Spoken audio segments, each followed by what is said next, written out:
Você certamente já leu ou já ouviu alguém falar coisas do tipo: é só olhar pro lado positivo. Acredite que você é o melhor. Felicidade é uma questão de escolha. e por aí vai. Essas frases são propagadas por livros e discursos que são chamados de motivacionais ou de autoajuda.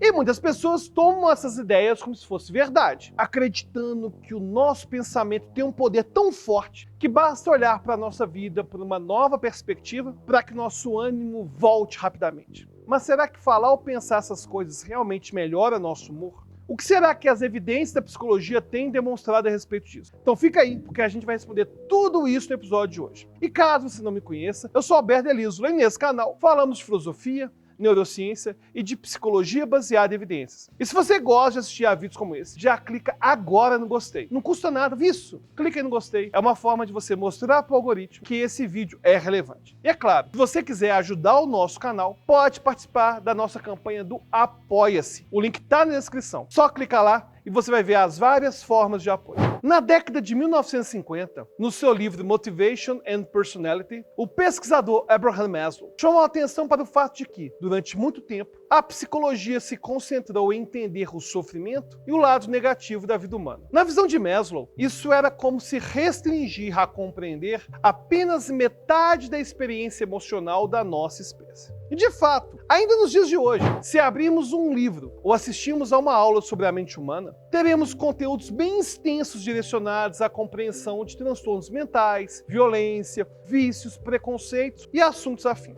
E uma boa explicação para isso é porque queremos arranjar maneiras de diminuir a incidência desses fenômenos negativos. E o primeiro passo, é claro, é entender como que o fenômeno funciona. Ou seja, a psicologia tinha e ainda tem o objetivo de remediar problemas pessoais e sociais. Porém, a partir da década de 1980, as coisas começaram a mudar. Os pesquisadores Michael Scheer e Charles Caver estavam interessados em entender como as nossas expectativas influenciavam no nosso comportamento diário e nas emoções que sentimos. Posteriormente, eles trouxeram essa investigação para a área do bem-estar e, em 1985, publicaram um trabalho sobre o que chamaram de otimismo disposicional, que seria a expectativa de que temos que coisas boas ou ruins vão acontecer nas nossas vidas. O trabalho de Scheer e Carver abriu a porta para uma série de descobertas posteriores, que mostrariam que o otimismo está sim associado com melhor saúde física e psicológica e com maior sensação de bem-estar. Ou seja, pessoas mais otimistas tendem a ter uma saúde melhor e se sentirem mais felizes. Mas nesse ponto entra a questão chave desse vídeo. Dizer que pessoas mais otimistas tendem a sentir um maior bem-estar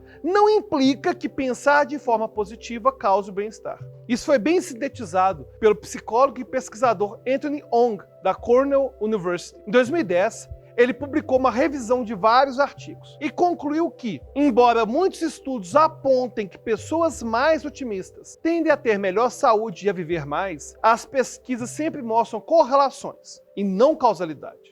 E uma outra explicação para esses dados seria que pessoas mais saudáveis e mais felizes também tendem a ser mais otimistas. Ou talvez otimismo e saúde sejam consequências de uma outra variável que os estudos nem levaram em conta. Por exemplo, ser uma pessoa muito enérgica. Um outro autor que tentou compreender esse fenômeno foi Martin Seligman, fundador da área da psicologia que ficou conhecida como psicologia positiva. A partir da década de 1990, Seligman e seus colaboradores passaram a explorar as causas e consequências da felicidade, da resiliência e de características positivas das pessoas. E para os nossos propósitos desse vídeo, chama a atenção a perspectiva de Seligman sobre o que ele chamou de estilo explicativo. Na visão dele, algumas pessoas teriam um estilo explicativo do mundo mais otimista. Ou seja, a pessoa tenderia a se dar crédito quando coisas boas acontecem na sua vida e tenderia a culpar motivos externos quando coisas ruins acontecem. Por outro lado, pessoas com estilo explicativo pessimista não conseguem reconhecer seus méritos, ao mesmo tempo em que se culpam por coisas negativas. E é claro que essas tendências não seriam estáticas, ou seja, pessoas com predominância de um estilo poderiam mudar de perspectiva em certas situações. As coisas são um pouco mais complexas, como vamos ver mais para frente. Mas falar da perspectiva do Seligman nos fornece embasamento para entrarmos em dois tópicos importantes. Primeiro, pensamento positivo não é o mesmo de psicologia positiva. O pensamento positivo significa tentar olhar as coisas por uma perspectiva mais favorável, enquanto a psicologia positiva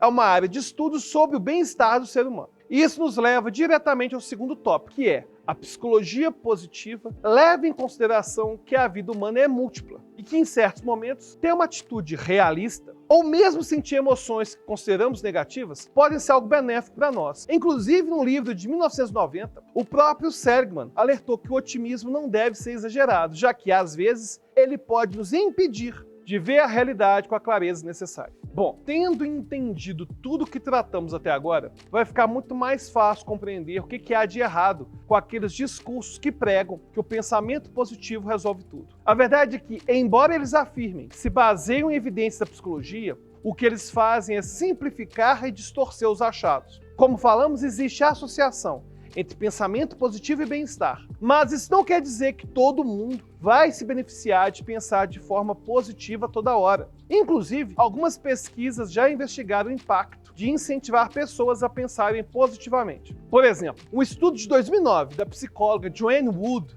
e de seus colaboradores pediu para que voluntários repetissem para si mesmos afirmações positivas como "eu sou uma pessoa incrível", "eu sou inteligente" e coisas parecidas. Foi observado que aqueles indivíduos que tinham uma autoestima elevada melhoraram ligeiramente o humor depois de repetir as frases. Porém, para aqueles indivíduos com baixa autoestima, a repetição causou o efeito contrário. Uma das possíveis explicações desse achado é que quando alguém com baixa autoestima diz para si mesmo uma dessas frases, é como se estivesse repetindo afirmações vazias, que na verdade estimulam a própria pessoa a lembrar que não acredita no que ela está falando. Por outro lado, quando as pessoas acreditam no que elas dizem, é como se elas lembrassem de pontos positivos da própria vida, pontos que elas não estavam pensando antes. Ou seja, é como se o indivíduo se concentrasse momentaneamente em uma fonte de autoestima e ignorando aspectos negativos. Esses achados podem nos ajudar a compreender outras pesquisas. Por exemplo, um estudo de 2012, feito por pesquisadores da Universidade de Queensland,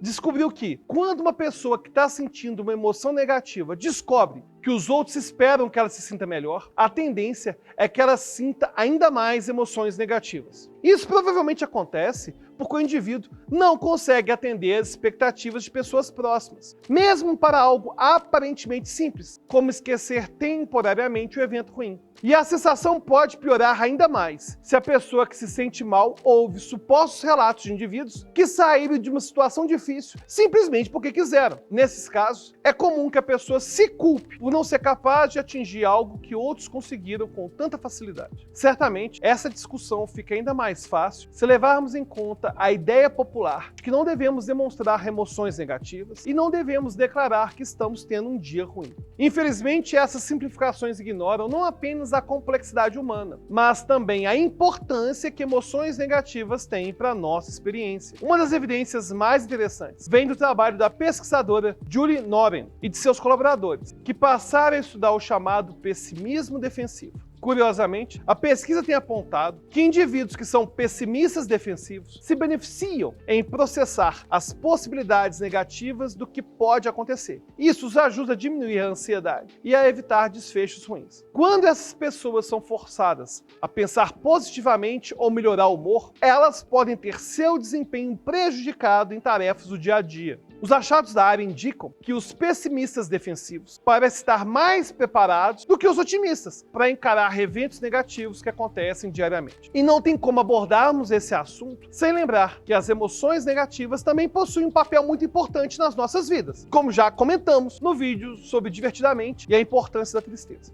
Nossa vida é cheia de conflitos e eventos imprevisíveis, e é comum nos sentirmos mal de vez em quando. Mas temos que ter em mente que a tristeza, a raiva, a frustração e a dor não são coisas negativas por si só, mas são respostas a eventos negativos. E é claro que se esses sentimentos negativos estão muito frequentes ou estão nos prejudicando, temos que procurar a ajuda de pessoas próximas e de profissionais. Mas se você consegue gerir essas situações, não tem problema nenhum. Na verdade, o trabalho da pesquisadora Karen Kaufman tem concluído que pessoas que reconhecem e lidam com as suas próprias emoções negativas conseguem ajustar seu comportamento de forma a responder de maneira mais adequada às situações. E perceba que lidar, nesse caso, não quer dizer suprimir ou trocar por uma emoção positiva. A conclusão que trazemos é que, se você percebe que pensar positivo tem sido bom para você, vá em frente, porque provavelmente você está se beneficiando do pensamento positivo. Mas se essa não é uma atitude que te favorece, não se sinta culpado e nem ache que há algo de errado com você. Tudo que as pesquisas têm descoberto nos leva a crer que forçar o otimismo é algo ruim e que o pensamento positivo excessivo pode nos deixar vulneráveis. Em geral, aqueles que tentam solucionar as dores alheias, incentivando unicamente a adoção de atitudes positivas, estão fornecendo soluções simples e ineficazes para problemas bem mais complexos. E você? Utiliza o pensamento positivo? Já percebeu se o pensamento positivo já te causou algum mal? Deixe seu comentário e lembre-se, se você quiser assistir a mais vídeos como esse, já se inscreve agora no canal